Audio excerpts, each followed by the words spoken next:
We've talked about so many different forms of travel at this conference, but there's one we haven't talked about before, but we're going to talk about now. It's a case study on mobile holidays, camping. What is the sustainability impact of that? And to do that for us, please welcome to the stage Jacques Masson, the CMO of Siblu. Jacques, come on up.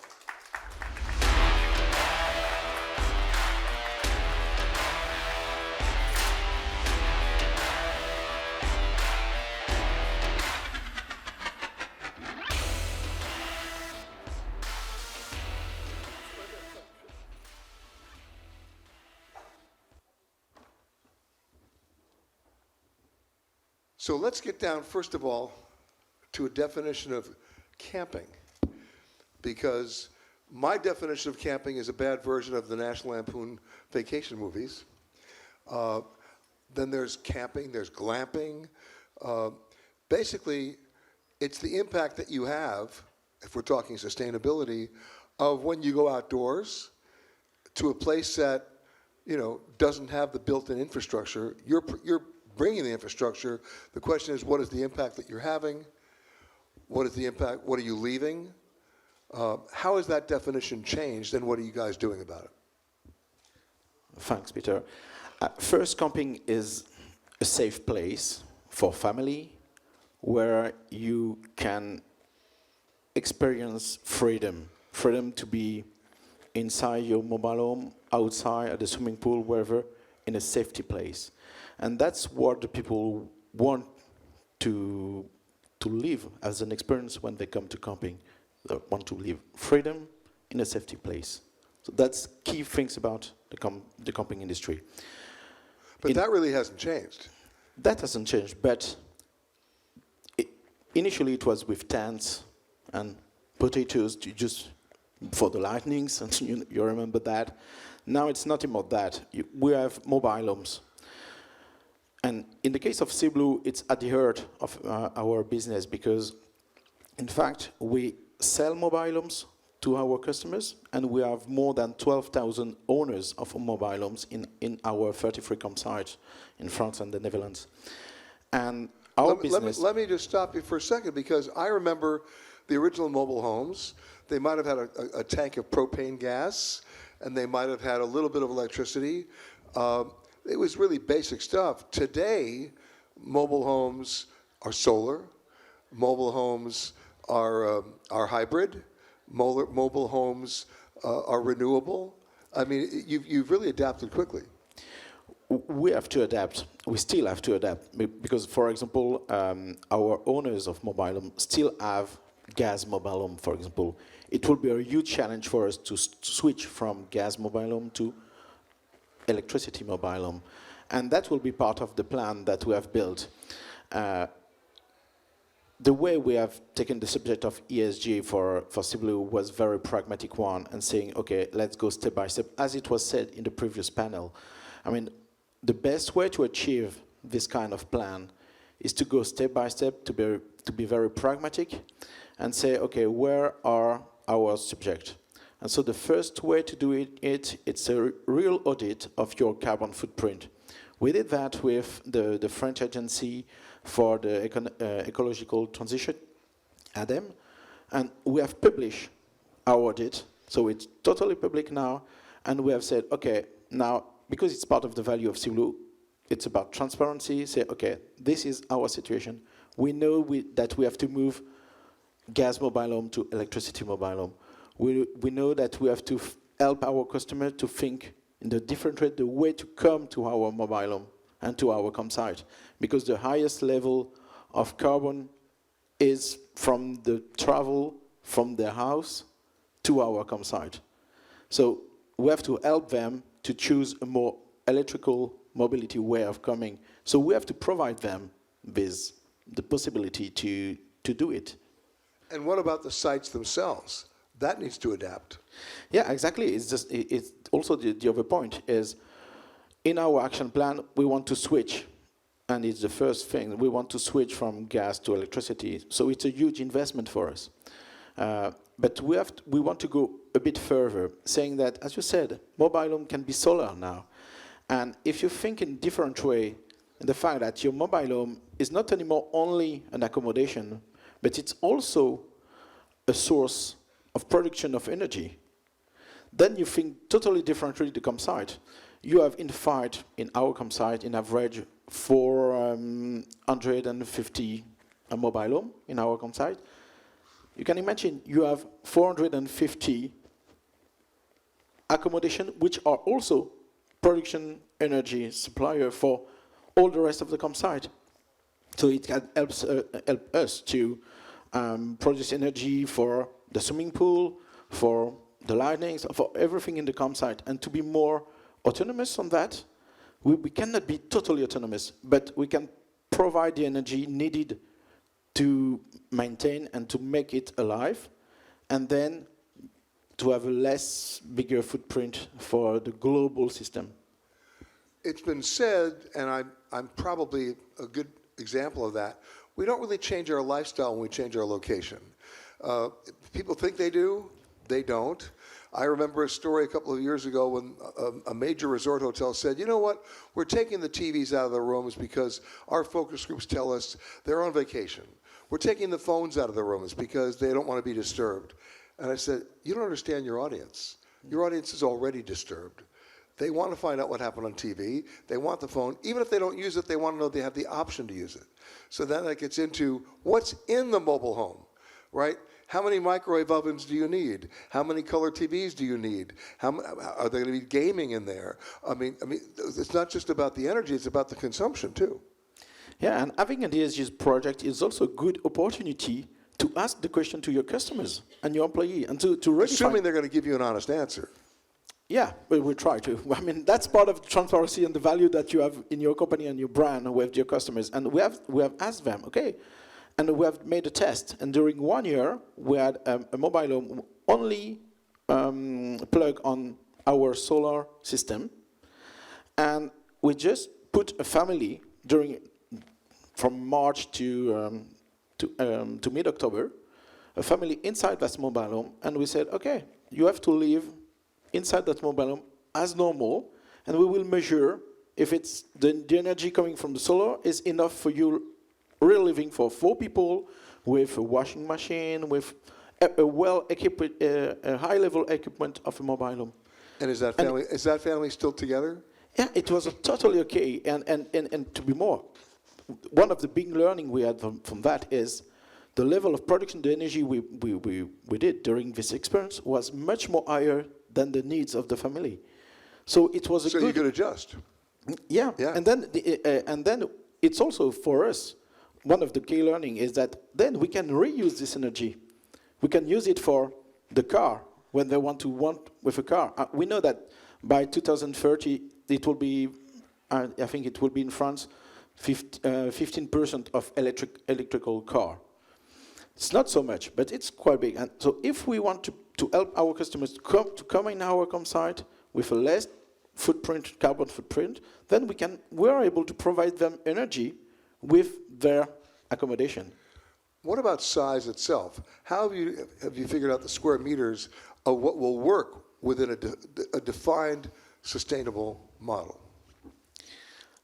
I mean, first there is the size of the mobile home. We obviously, people want to have a large mobile home, more global mobile home. It's about what has been said in the previous panel. It's also about reduction.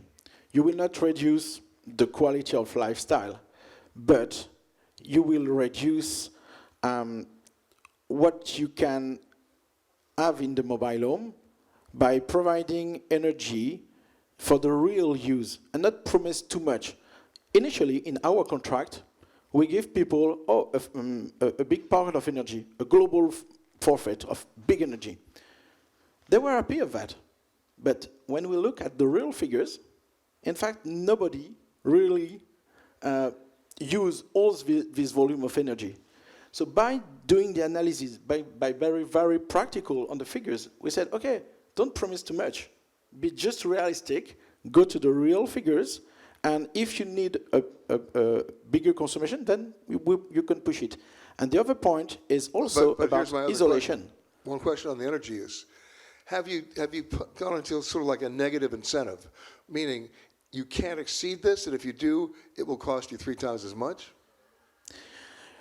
No, that's also a trick from our business model. Is because our mobile owner pay a rent for the pitches, and the deal we propose them is if you produce energy with solar panel, then we are able to reduce the price of the rent of the pitch. So there's the because incentive. you will help everybody to produce good energy for the whole campsite. And you can measure that. Yeah, definitely. Now, but you haven't changed the actual physical size of the mobile home? No. No, the only thing that we want to change in the mobile home is the quality of the isolation. We work very hard with our mobile home providers, I mean BioHabitat, for example, or Rapidum, and they're very concerned about the subject. They also have started to create a whole company to recycle mobile home, so which was EcoMH, they call it, and we are part of them. We are part of this project. So in the industry, in the campsite industry, there is a huge commitment on the subject from the French Federation of the campsite, who have project on biodiversity, who want to help also the people to understand that ecotourism is not sustainability. Ecotourism is a part of doing tourism. It's a lifestyle. It's a lifestyle. But sustainability is for everybody. Is for every single campsite, independent campsite. We have to support them to change and to twist a bit their model to be able to be more sustainable and to limit their carbon footprint. You mentioned recycling. We see what happens with electronics in landfills. We see about chemicals with batteries and toxic materials. When you talk about recycling mobile homes, what are you doing? Crushing them? What are you doing? No, in fact, it's also part of directly for eco-design. I mean, you have to think about recycling from the design in itself of the product, the way you use the material, the type of material you're using, and the way you're mixing it in the mobile. You have to think in the design from the beginning, the way you will take it apart. Take yeah. it apart, right. And so it's part of a global chain, and that is what our partners as BioHabitat is doing, for example. Well, then it gets down to the materials to begin with. When I think of a mobile home in the traditional sense, I think of a lot of plastic. I think of a lot of composite materials. PVC, plastic. Yeah, there are PVC. PVC in mobile home, and that's one of the biggest subjects in the mobile home. We work with them quite hardly to switch this PVC into wood or into reusable PVC. And they make some effort on that. But as you can imagine, it's a whole industry that we are moving, because that means that from every supplier. Every supplier. So it's quite a big move that we have to do all together. And I'm quite happy that, either the mobile home provider, either the French Federation of this industry, either all the big chain as we are moving all together on that path, and that is great. And for me, that's the key point, is not to say, okay, I want a big target in 2050 and totally offset our carbon footprint. Because we've done all these figures, this analysis, we are able to say now, we are able to commit ourselves to, and to say to everybody, okay, we will decrease by 30% the level of carbon footprint that we have at Siblu by 2030. And that is key. It's only because we have worked on real figures with all our partners, with all our ecosystem, we understood where we can improve ourselves. And then, because of that, very pragmatic way of working, step-by-step thinking, we said now we are able to say, okay, we will engage the company to decrease by 30% the carbon footprint by 2030. And that is very key for us because we are owned by a private equity fund. And it's But key. you had to convince them it was financially viable. Yeah, exactly. And it was the case this Wednesday. It was last Wednesday, just before coming. And we have presented our plan, ESG plan, global ESG plan. And as you can imagine, for a private equity fund, just saying, okay, ESG will cost a lot of money and no profitability, it's not possible. So we have to think about, and you have to think in your business model to say it can be value creation to do that. It's just about thinking in another way around. You have to discuss with your customers to understand what they need, what are the needs exactly in this new world. You have to discuss with your provider about how they can change the way they build the mobile home. And then you adapt your business model to create value. ESG is not about cost, it's about creating value. And value much more, not only money value, but value also for the planet and sustainability. Although for investors and the accountants in the room, they look on cost, they don't look on value. It depends. I mean, when you discuss with a private equity fund, I mean, the most important thing is the value of the company when they resell it.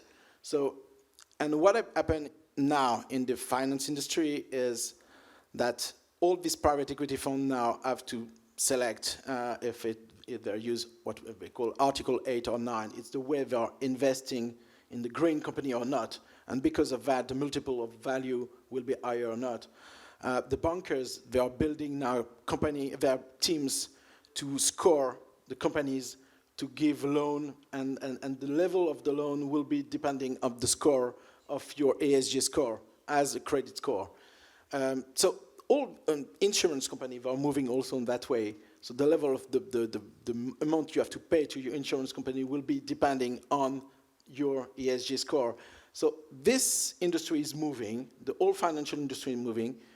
Also, you have to adapt as a leader in your company, in your travel or tourism company.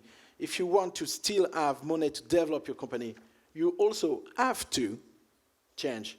But I don't want to feel it as an obligation.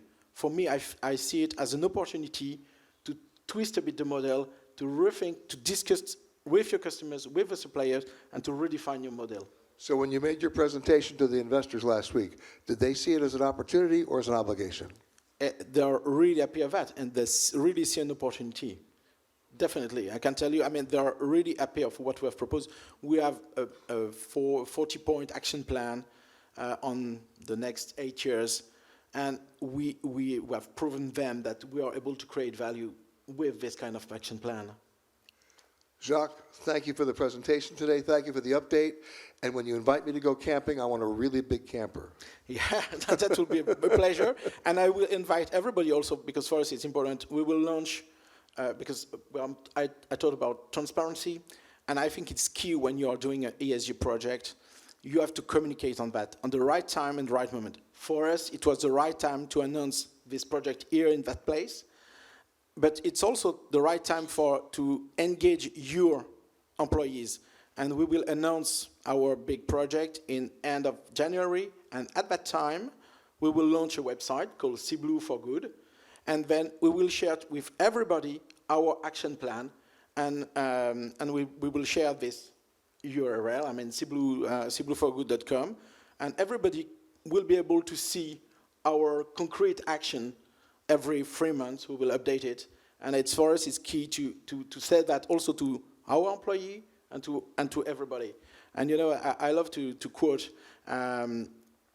Corneille at the art masterpiece, Le Cid. I will do it in French, but nous nous vîmes 500 pour partir, et par un prompt renfort, nous nous vîmes 3000 en arrivant au port. Which means to me? Which means that at the beginning, we are quite happy few to start. But if we are able to convince everybody, I'm pretty sure that the people here at this event, we will be the 3,000 people who will go to make it in our world. Jacques Masson, thank you.